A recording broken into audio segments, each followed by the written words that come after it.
Hello, this is Wazwo X Wazwo, and I'm back in Udaipur. Many of you know I was just in Delhi with the opening of our show, Like a Leaf in Autumn. I was there with my art gang, our Vijay and Shankar Kumawat, and Dalpat Singh, and Ganpat, of course. I just wanted to make a few comments on the exhibition because something very strange happened at the end of it. It was a phenomenal opening. I mean, we were just so happy. I mean, I want to thank everybody who came. It was really good. We did very, very well, and we got some very phenomenal press. Kishore Singh wrote a very, very good piece in the Business Standard. Sonal Shah wrote something very good in India Today, which is rare that India Today gives some really good, nice press in that magazine for artists. And also it had a very wonderful piece in First Post, which was a nice interview by Manik Sharma, who did a really fabulous job.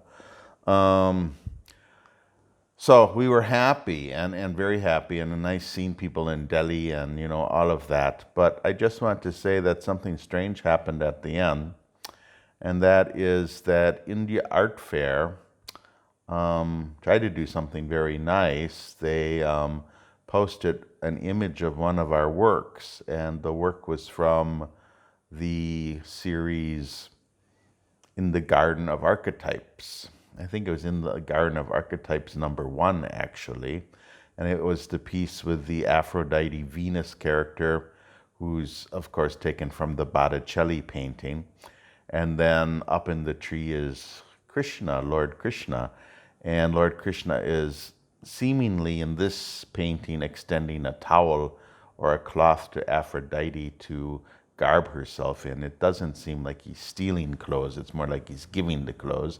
Because if you know the Botticelli painting, you know it's the birth of Venus, and she arrives from the sea naked with no clothes on.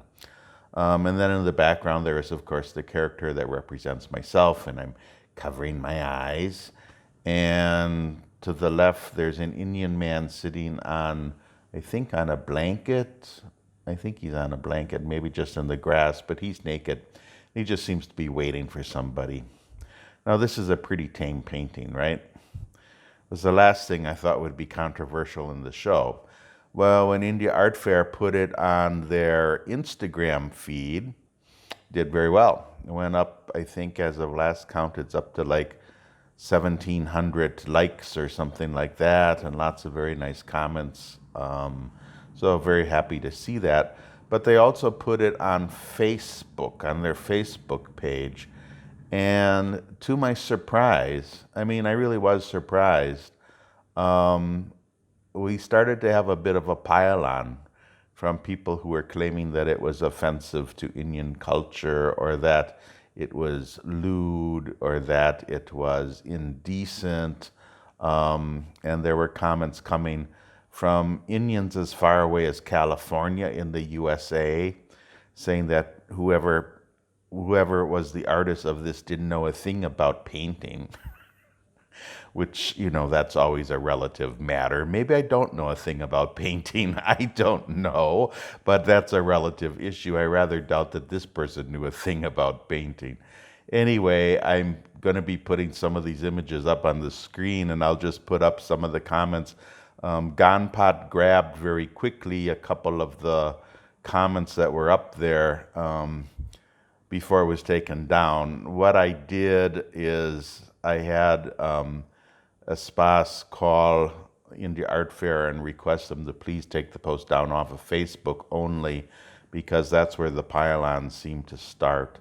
There started to be sort of a mobbing, and I didn't want it to go any further. As a foreigner in India, I have to be careful of these things, as does everybody. But just wanted to report that. I found it very odd because it was not actually the piece in the show I expected to be controversial. I sort of expected the piece to be, well, I won't give away the show. It's like giving away the show. There's other pieces in the show I thought were more controversial than that one. So I was just quite, taken aback by all of this. Anyway, that's all I wanted to say. It's dead and buried, and I don't think any of these people watch Evil O. But I thought I'd give that report, and we can talk at a later date about self-censorship, because this is basically what this becomes sometimes. I've had these experiences in the past, way long back when I had the photographic show, the first incarnation series of New Myths, which showed in Mumbai at Aditya Ruia's old Mumbai art gallery. Aditya was very afraid that that show might get into some trouble, though it did not, but that was rather low-key. Of course, it was up on Malabar Hill, and very few people even knew it existed or that it went on.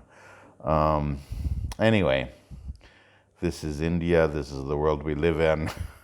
These same things happen all over the world these days. I mean, in India, you get jumped on by the right wing, and in the US, you can get jumped on by the left wing for doing the wrong thing. And it's really a sad state because, hey, artistic freedom. I'm a firm believer in artistic freedom.